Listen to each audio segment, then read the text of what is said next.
আপনি কি খুবই ক্লান্ত বোধ করছেন?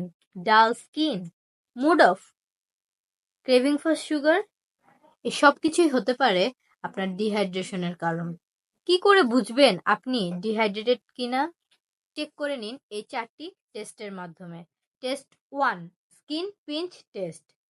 প্রথমে আপনার হাতের এই স্কিনটিকে পিঞ্চ করে ধরুন, এরপর ছেড়ে দিন। যদি এটি খুব দ্রুত নেমে যায় তাহলে বুঝতে হবে আপনি ডিহাইড্রেটেড। 2, tongue test. আয়নার সামনে যেয়ে দাঁড়ান এবং আপনার জিহ্বাটি পরীক্ষা করুন। যদি দেখেন যে জিহ্বাতে সাদা সাদা ছোপ ছোপ কিছু কোটিং দেখা যাচ্ছে বা ড্রাই মনে হচ্ছে, তাহলে এটি হতে পারে আপনার ডিহাইড্রেশনের sign. 3, sweat test.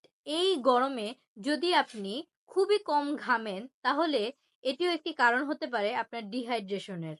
And the last test is urine colour test. যদি আপনার ইউরিনের কালার ডার্ক ইয়েলো হয় তাহলে এটি অবশ্যই একটি ডিহাইড্রেশনের সাইন।